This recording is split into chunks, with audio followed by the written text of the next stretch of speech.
It was unusually chilly for October on the day we buried my father. I watched from the edge of his grave as Mers laid white flowers on his coffin, each one symbolizing the fossils he had come into contact with in his 63 years. In sharp contrast to my modest clothing, my sister Olivia's flawless makeup and beautiful black dress made her grip her husband's arm. She had to speak, even at our father's burial. Olivia said to her husband, "He should have had a will," loud enough for me to hear. "Now everything's going to be so complicated." I tried to ignore her voice by closing my eyes. We were practically standing over Dad's grave when Olivia started thinking about money. She wasn't incorrect, though. Things would become chaotic if there was no will. Everything was now in uncertainty, including Dad's profitable construction business, our boyhood home, and his assets. My name is Sarah Mitchell, and I believed I understood my family until 3 weeks ago. I was the more reserved daughter who decided to teach high school rather than work for the family company. Since she was old enough to read a contract, Olivia, the star, has worked with Dad and attended business school. "Sarah." My mother's voice pulled me from my thoughts. She stood beside me, elegant even in grief, her silver hair perfectly styled. "Come with me for a moment, dear." We walked away from the crowd, past the rows of granite headstones, until we reached a massive oak tree. Mom's hands trembled as she reached into her purse and pulled out a cream-colored envelope, sealed with wax and an old-fashioned weight that was so characteristic of my father. "Your father wanted you to have this," she whispered, pressing the envelope into my hands. "Open it when you're alone, and Sarah." She hesitated, her eyes meeting mine. "Whatever you read, remember that your father loved you." Before I could respond, she turned and walked back to the funeral, leaving me holding an envelope that felt heavier than paper should. I slipped it into my purse, my mind racing with questions. Why me? Why not Olivia? And why did Mom look so worried? The wake was held at our family home, a sprawling Victorian mansion that Dad had lovingly restored over the years. I watched as Olivia commanded attention in the living room, sharing stories about working with Dad, about how she was his right hand at the company. Our relatives nodded approvingly. Of course, Olivia would take over the business now. It was what everyone expected. "Sarah, darling," my Aunt Margaret approached, martini in hand. "I hope you're not too worried about all this. I'm sure Olivia will take care of you." I forced a smile, feeling the envelope burn in my purse. "I'm fine, Aunt Margaret. I have my own life, my own career." "Yes, teaching," she said with a slight grunt. "Well, it's admirable work, dear, though your father always hoped you'd join the family business." I excused myself and escaped to Dad's study, the one room in the house that still felt entirely his. The leather chair behind his massive oak desk still held the impression of his frame. His reading glasses lay on a stack of contracts, as if he just stepped out for a moment. The envelope felt heavy in my hands as I finally pulled it out. The wax seal bore Dad's signet ring impression, the family crest he'd had specially made when the business took off. With trembling fingers, I broke the seal and pulled out several pages of Dad's distinctive handwriting. "My dearest Sarah," the letter began. "If you're reading this, then I'm gone, and the time has come for you to know the truth about our family's legacy and why I've worked so hard to protect you from it." I continued reading, my hands shaking more with each paragraph. The words on the page couldn't be real. This had to be some kind of mistake. But as I read further, pieces of my childhood began falling into place. Strange conversations I'd overheard, mysterious business meetings, and why Dad had been so insistent that I stay away from the company. A knock at the study door made me jump. "Sarah," Olivia's voice called out. "What are you doing in Dad's study? The lawyers are here to discuss the estate." I quickly folded the letter and slipped it back into my purse. "Coming," I called out, my voice surprisingly steady despite the chaos in my mind, as I walked back to the living room where our family lawyer, Mr. Patterson, was setting up his briefcase. I felt the weight of Dad's words pressing down on me. The truth about the company, about what Olivia had done, about why Dad had never written a will, it was all there, in black and white now. Mr. Patterson began adjusting his glasses. "Since Mr. Mitchell died intestate, we'll need to follow state laws regarding the distribution of assets, the company being the primary asset," he said. I tuned out his voice, watching Olivia's satisfied smile. She had no idea what was coming. None of them did. Dad's letter had changed everything, and very soon our entire family would learn the truth about Mitchell Construction and the real reason behind Dad's sudden death. The afternoon dragged on as Mr. Patterson detailed the complex process ahead of us. Olivia took notes on her iPad, occasionally shooting me condescending looks, as if to say, "Don't worry, I'll handle everything." If she only knew what was in that letter. Later that evening, as guests finally began to leave, Mom caught my eye from across the room. The look we shared spoke volumes. She knew what was in the letter. She knew that everything was about to change. I gathered my things and headed for the door, but Olivia stopped me. "Sarah, we need to talk about the company. I know you've never been interested in the business side of things, but we should discuss your shares. I'm thinking of buying you out. For a fair price, of course." I looked at my sister, really looked at her, and saw what Dad had described in his letter: the ambition, the calculation, the absolute certainty that she deserved everything. "We'll talk, as well, Olivia," I said quietly. "There's a lot to discuss."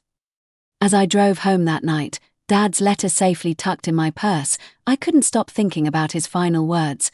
"The truth will cost us everything, Sarah, but it's time for justice. You're the only one I trust to make it right." Tomorrow, I would start digging. Tomorrow, I would begin unraveling the carefully constructed lies that our family fortune was built on. But tonight, I would mourn my father, not just his death, but the weight he carried all these years, protecting me while watching his beloved company become something he never intended. The truth would indeed tear our family apart, but as Dad wrote, sometimes destruction is necessary for redemption. The morning after the funeral, I spread Dad's letter across my kitchen table, along with years of newspaper clippings I'd gathered overnight.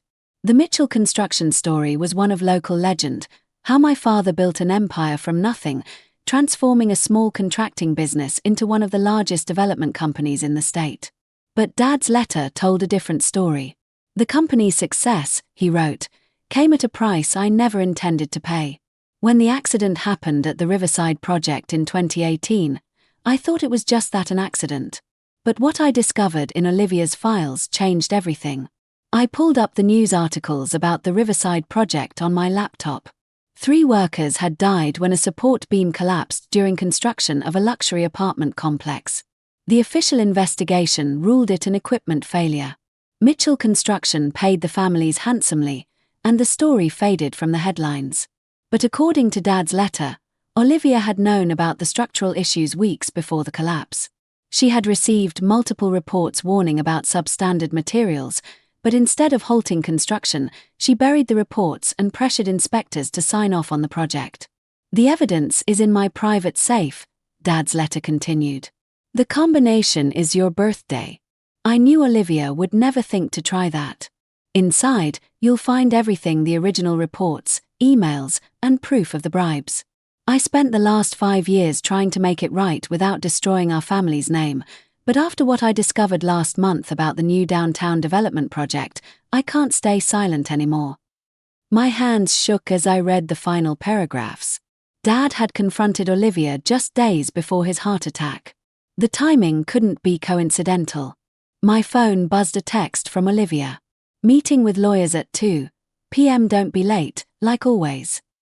I stared at her message, remembering all the time she belittled me, dismissed me as the family failure, the sister who chose teaching over real success. If she only knew what Dad had entrusted me with. At 1:55 p.m., I walked into the Mitchell Construction headquarters. The 20-story building gleamed with success, our family name emblazoned across the lobby in gold letters. Employees nodded respectfully. They all knew the boss's daughters. The conference room was already full. Olivia sat at the head of the table, in Dad's old seat. Mom sat quietly beside her, while various lawyers and executives filled the remaining chairs. "Sarah, how nice of you to join us," Olivia said, her tone dripping with condescension. "We've already begun discussing the transition plan."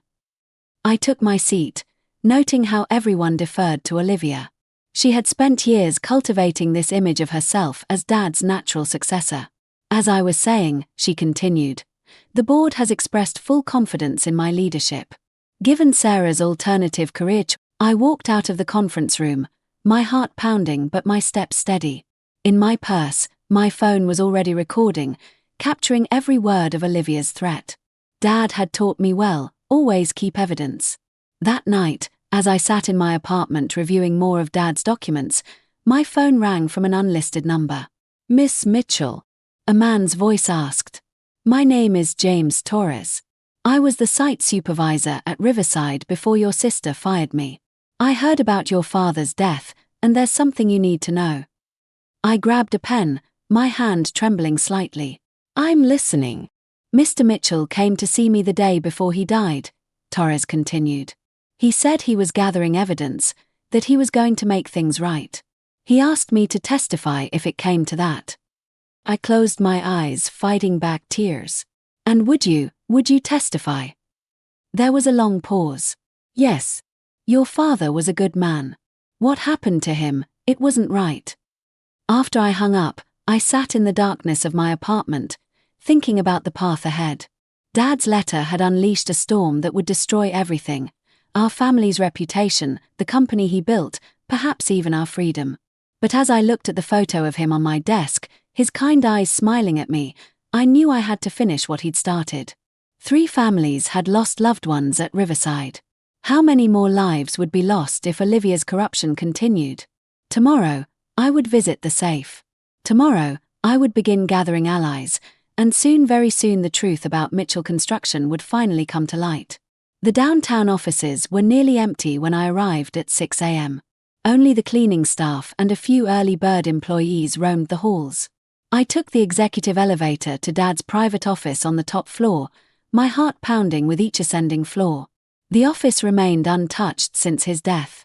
Family photos lined the walls, mostly of Olivia at company events, receiving awards, standing proudly beside Dad at groundbreaking ceremonies. Only one small frame held my college graduation photo, tucked away in a corner. The safe was hidden behind a large oil painting of the company's first building project. My hands trembled as I entered my birthday. 02/31/58/29. The mechanism clicked, and the heavy door swung open. Inside, organized with Dad's characteristic precision, lay folders upon folders of evidence, each one carefully labeled, dated, and annotated. But what caught my eye was a USB drive taped to the inside of the door with a note: "Security footage, my office, September 15th, 3 days before his death." I pulled out my laptop and plugged in the drive. The video showed Dad's office, this very room, from the security camera in the corner. Dad sat at his desk, looking tired but determined. Olivia stormed in, her face twisted with anger. The audio was crystal clear. "You can't do this." Olivia's voice crackled through my laptop speakers. "I built this company into what it is today." "You built it on lies," Dad replied calmly, "on corruption and bribes. Those families from Riverside deserve justice." "Justice?" Olivia laughed bitterly. "Where was your sense of justice when we were struggling? When we needed those first big contracts? You didn't care about cutting corners then." "I was wrong," Dad's voice was heavy with regret, "but this ends now.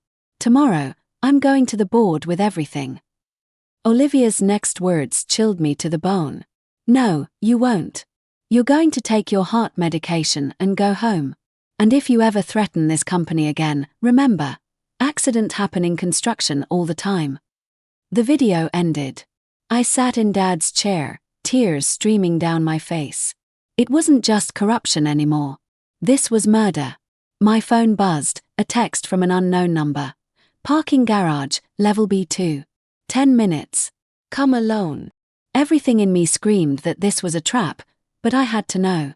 I copied the USB drive, slipped one copy into my purse, and hid the other in a place Olivia would never look inside: the frame of my graduation photo. The parking garage was dimly lit and eerily quiet. A figure emerged from behind a concrete pillar. "Mom," I said, my voice breaking. "I've been watching the security feeds." "I knew you'd come to the safe eventually," she said quietly. "Did you know?" I asked. "About Olivia? About what she did to Dad?" Mom's face crumpled. "I suspected. The night before he died, Your father changed his heart medication. He said if anything happened to him, I should give you that letter. He knew, Sarah. He knew what she was capable of. Before I could respond, the elevator doors dinged. Olivia's voice echoed through the garage. Well, isn't this cozy? A secret mother-daughter chat. She wasn't alone.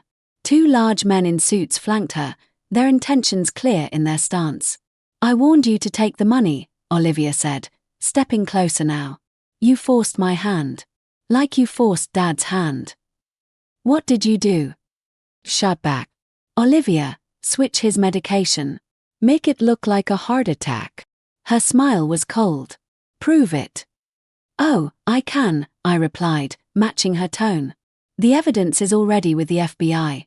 Dad's files, the video from your confrontation, everything. Did you really think I'd come here without insurance?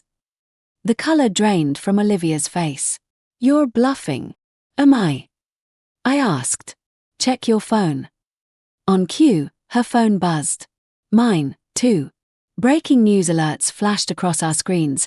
MC Construction under federal investigation. FBI raid. You didn't, Olivia whispered. I did. An hour ago. I met with federal agents. They're upstairs right now, seizing every computer, every file. It's over, Olivia. The sound of sirens filled the garage. Olivia's hired muscle melted away into the shadows. She turned to run, but Mom's voice stopped her. Enough.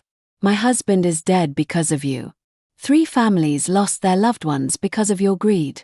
Face what you've done, Olivia. Federal agents swarmed the garage, led by Agent Sarah Torres, James Torres's daughter. Poetic justice, I thought, watching them handcuff my sister.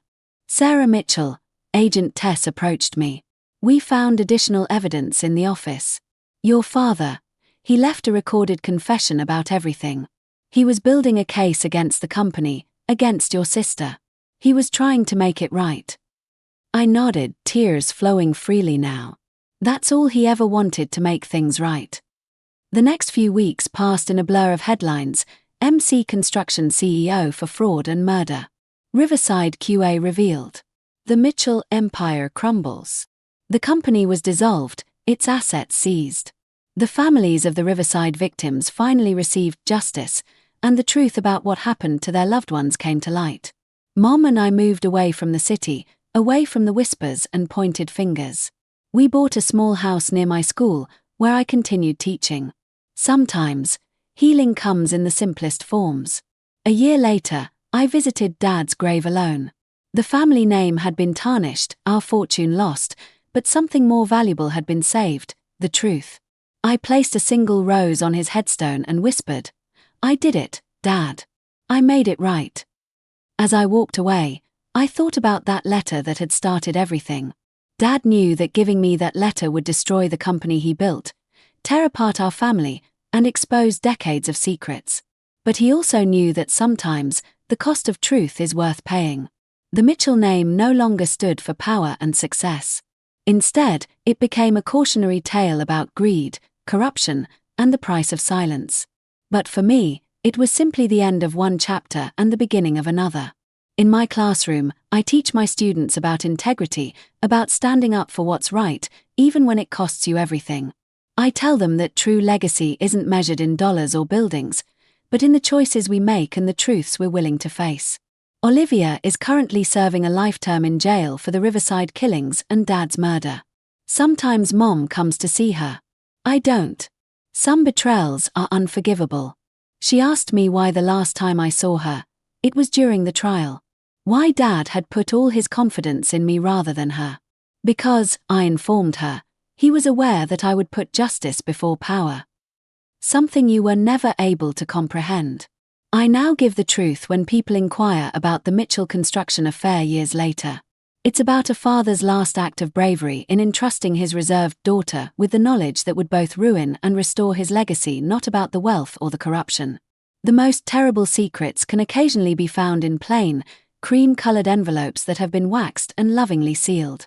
And occasionally, the courage to confront such secrets may be found in the most unlikely places. For example, a teacher who opted for justice over power, peace over empire, and truth over money.